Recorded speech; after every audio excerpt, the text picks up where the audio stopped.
Siamo con Sandrino Cherchi, centrocampista, trequartista possiamo dire dello Stintino, venuto qui a Usine a giocare la gara contro l'Atletico. Dopo il 3-3 dell'andata era difficile qualificarsi, però ci avete provato fino alla fine.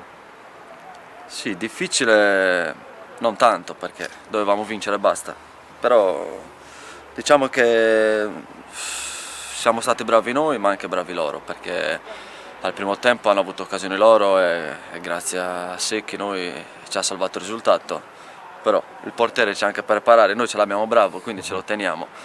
E poi abbiamo avuto anche noi delle 3 occasioni anche noi al primo tempo per andare in vantaggio e non l'abbiamo sfruttato, e poi al secondo tempo secondo me l'abbiamo fatto bene, proprio bene, anche grazie a come ha impostato la squadra il mister, secondo me, perché siamo stati molto più incisivi, abbiamo giocato più palloni e niente, alla fine abbiamo avuto quelle palle con loro in 10, quella palla lì in mischia che il portiere ha fatto una parata clamorosa, Certo. sì.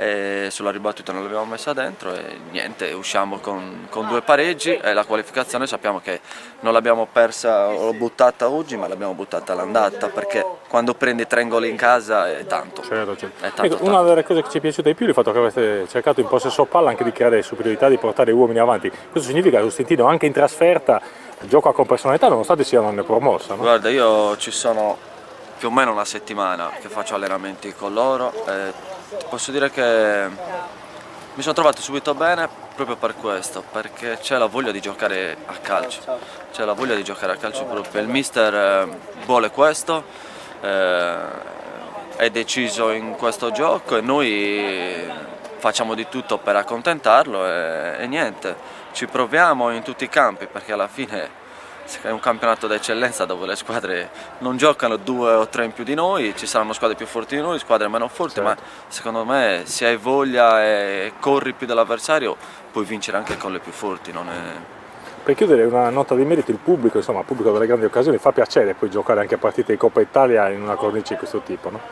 Sì, c'era molta gente, ma anche a Codrongiano domenica scorsa c'era gente. È bello che un campionato d'eccellenza, una Coppa Italia d'eccellenza sia presa in considerazione, perché io ieri ho visto la parità della Torre, se ti posso dire, era un pubblico bello giocare a calcio così,